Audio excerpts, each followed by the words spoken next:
Hello दोस्तों, नमस्कार।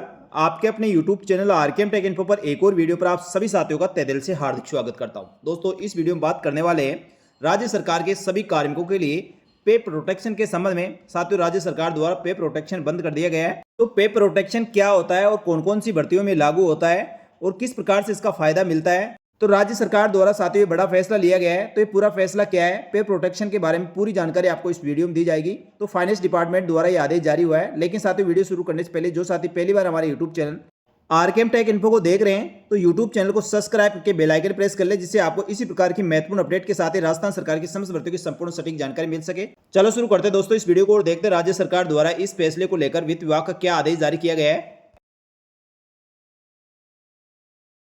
राज्य सरकार द्वारा अपने समस्त विभागों में साथियों कई प्रकार से भर्तियां करता है। किसी में डायरेक्ट भर्ती होती है, कहीं संविदा में भर्ती होती है, कहीं कॉन्ट्रैक्ट पे लिया जाता है। तो साथियों, ये राजस्थान सरकार द्वारा फाइनेंस डिपार्टमेंट के लिए जो राज्य कर्मचारी PSU, autonomous bodies, local bodies या पंचायत राज संस्थाओं में ऐसे कर्मचारी यदि साथियों किसी दूसरी भर्ती में या दूसरे विभाग की सीधी भर्ती में उनका फाइनल सिलेक्शन होने पर नियुक्ति प्रदान की जाती है, तो उनको वेतन निर्धारण के संबंध में साथियों 2 जून 2026 को फाइनेंस डिपार्टमेंट का ये आदेश जारी हुआ है। ये पे प्रोटेक्शन को लेकर ये आदेश है।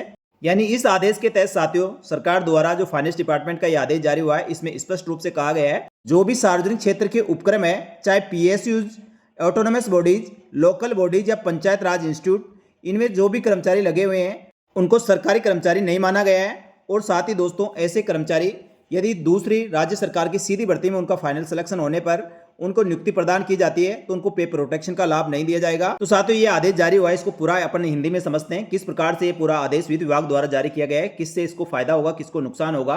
साथ ही दोस्तों, ये आदेश आपका 2 जून 2026 को राजस्थान सरकार के वित्त विभाग द्वारा एंड फाइनेंस डिपार्टमेंट के द्वारा जारी किया गया है। तो इस आदेश का पूरा सार क्या है, इसमें क्या कहा गया है, तो साथियों इसमें कोई भी राज्य कर्मचारी जो पहले पीएसयू, सार्वजनिक उपक्रम में या स्वास्थ्य शासन संस्थाएं या स्थानीय निकाय या पंचायत राज संस्थाओं में कार्यरत है और यदि बाद में सीधी भर्ती से जो भी किसी विभाग की डायरेक्ट जो भर्ती निकलती है, सीधी भर्ती निकलती है, चाहे वह राजस्थान कर्मचारी चयन बोर्ड से निकाले जाए या राजस्थान लोक सेवा या संबंधित विभाग द्वारा, उसके माध्यम से राजस्थान सरकार की सेवा में चयनित होने पर उसे पुरानी नौकरी के अंतिम वेतन यानी साथियों लास्ट पे डाउन का लाभ नहीं मिलेगा।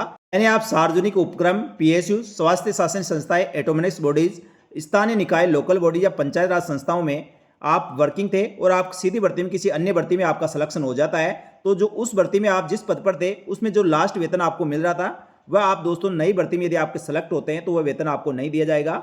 तो इन संस्थाओं में जो भी कर्मचारी कार्यरत है उनके लिए साथियों बहुत बड़ा झटका है, क्योंकि राज्य सरकार द्वारा अब इन संस्थाओं में कार्यरत कर्मचारियों को राज्य कर्मचारी नहीं माना है और उनको पे प्रोटेक्शन का लाभ दूसरी भर्ती में सिलेक्शन होने पर नहीं दिया जाएगा।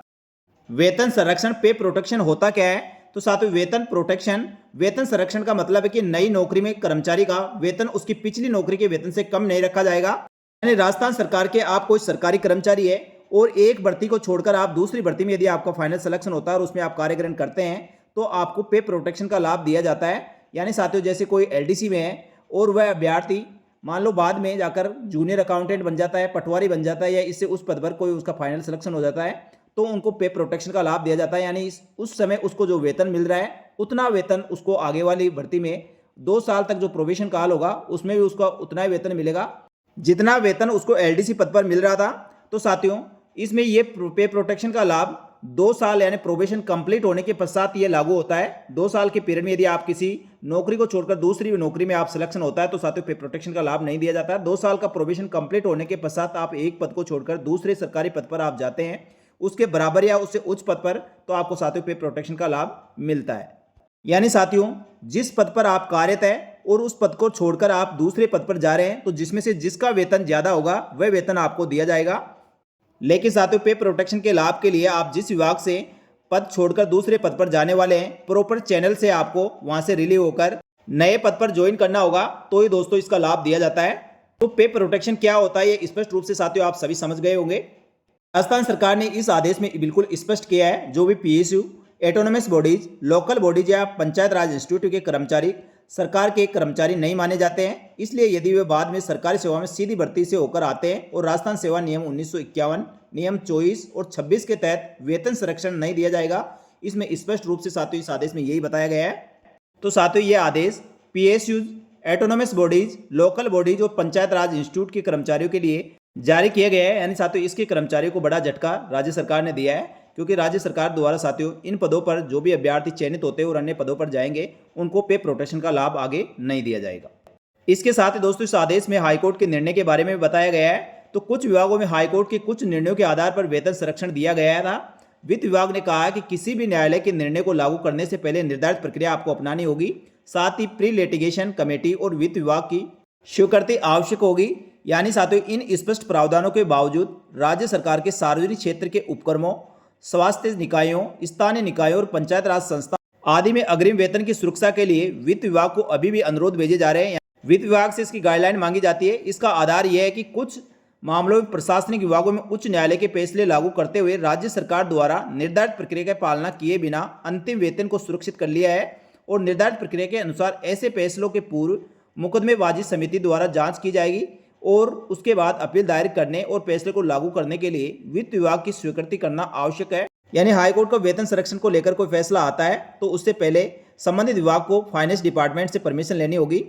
इसको लेकर फाइनेंस डिपार्टमेंट द्वारा सभी प्रशासनिक विभागों विभागाध्यक्ष को एक बार फिर से यह निर्देश दिया जाता है कि वे उच्च न्यायालय अपीलीय न्यायाधिकरण के अधीन लागू करने या उसके विरुद्ध अपील दायर करने के लिए राज्य सरकार द्वारा निर्धारित प्रक्रिया का सख्ती से पालना करे।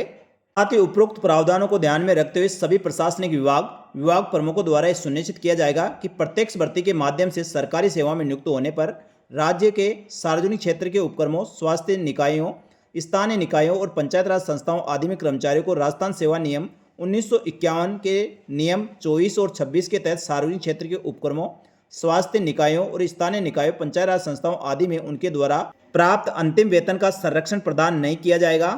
तो इसका प्रभाव कर्मचारियों पर कैसे पड़ेगा साथियों, इसको उदाहरण के द्वारा समझते हैं। यदि किसी कर्मचारी का वेतन पीयूसी में 60,000 रुपये था, वह बाद में सीधी भर्ती से सरकारी सेवा में चयनित होता है। अब नई सरकारी नौकरी में उनका वेतन नए पद के नियमानुसार तय होगा। उसका जो 60,000 रुपये के आधार पर वेतन संरक्षण पे प्रोटेक्शन नहीं मिलेगा। यानी पुराने पद पर जो वेतन आपको मिल रहा था, नए पद पर जो आप 2 साल प्रोबेशन काल में रहेंगे उस पीरियड में जो पुराने वेतन का लाभ दिया जाता है वह लाभ साथियों पीएसयू में जो भी कर्मचारी नए पद पर सरकारी सेवा में चयनित होते हैं उनको नई सरकारी नौकरी में नए पद के अनुसार वेतन दिया जाएगा। पुराने वेतन का उसको लाभ नहीं मिलेगा। तो राज्य सरकार के कई विभागों द्वारा साथियों जो स्थानीय निकाय संस्था और पंचायत राज संस्थाओं के कर्मचारी सीधी भर्ती में चयनित होकर अन्य भर्तियों में आते थे, उनको पे प्रोटेक्शन के लाभ के लिए जो अप्लाई करते थे, तो संबंधित विभाग द्वारा बार बार फाइनेंस डिपार्टमेंट से इसको लेकर गाइडलाइन मांगी जाती है। तो साथियों उसी को लेकर ये आदेश जारी हुआ है। तो साथियों वित्त विभाग द्वारा जारी इस आदेश को बहुत ही सरल शब्दों में आपको समझा दिया है। तो ये जानकारी आपको अच्छी लगी तो एक बार वीडियो को लाइक जरूर करें और इससे संबंधित और किसी प्रकार कोई सवाल है तो भी आप कमेंट कर सकते हैं। तो इसी प्रकार की महत्वपूर्ण जानकारियों के साथ ही राजस्थान सरकार की समस्त भर्तियों की महत्वपूर्ण सटीक जानकारी के लिए हमारे YouTube channel RKM take info को सब्सक्राइब करके बेल आइकन प्रेस कर ले। इसके साथ ही दोस्तों राज्य सरकार की समस्त सरकारी योजनाओं की जानकारी चाहे वह राज्य कर्मचारियों से संबंधित हो या आमजन से संबंधित संपूर्ण सरकारी योजनाओं की जानकारी के लिए हमारे दूसरे यूट्यूब चैनल सरकारी योजना मंच को भी सब्सक्राइब करके बेल आइकन प्रेस कर सकते हैं, जिससे आपको समस्त प्रकार की महत्वपूर्ण वीडियो की नोटिफिकेशन आपको तुरंत प्रभाव से मिल सके। इस वीडियो में इतना ही, जल्दी मिलेंगे दोस्तों एक और भर्ती की महत्वपूर्ण सटीक जानकारी लेकर। तब तक के लिए धन्यवाद। जय हिंद, जय भारत।